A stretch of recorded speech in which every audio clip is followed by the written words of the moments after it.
In part 3, we are going to talk about 20th century of graphic design. 1917, Frederick H. Mayer, director and instructor at the California School of Arts and Crafts, taught a class entitled Graphic Design and Lettering.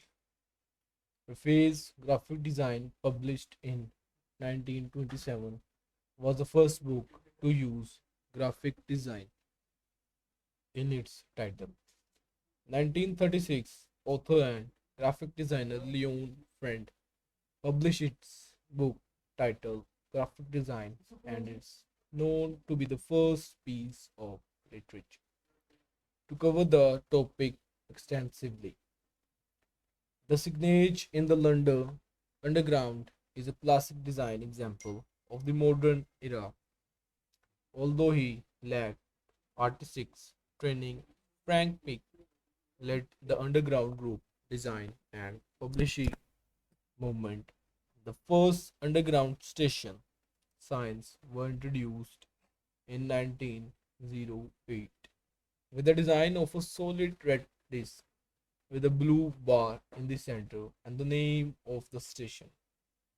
The station name was in white sans serif letters. It was in 1916 when Pick used the expertise of Edward Johnstone to design a new typeface for the underground.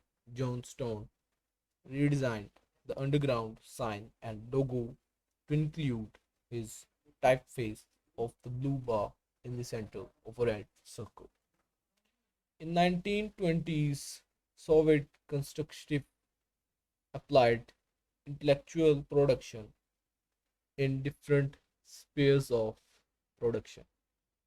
The movement saw individualistic art as useless in revolutionary Russia, thus moved towards creating objects for utilitarian purpose.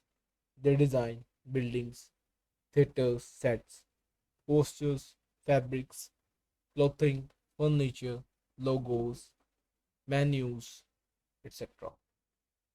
Jan Tischichold codified the principles of modern typography in his 1928 book. The typography he later re-abdicated the philosophy he espoused in this book as a fascistic, but it remained influential. This she called Boas typographers such as Herbert Bayer and Lazio Mohle Negi greatly influenced graphic design. They pioneered production techniques and stylistic devices used throughout the 20th century. The following years saw graphic design in the modern style gain widespread acceptance and application. The professional graphic design industry grew in parallel with consumers.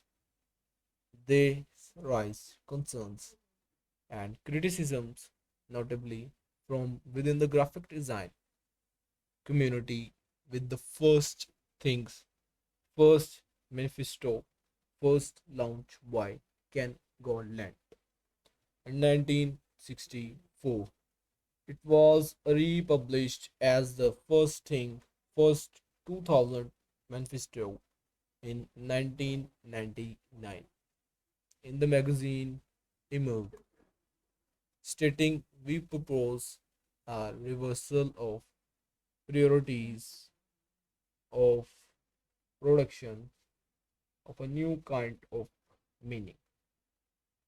The scope of debate is shrinking. It must expand. Consumerism is running uncontested.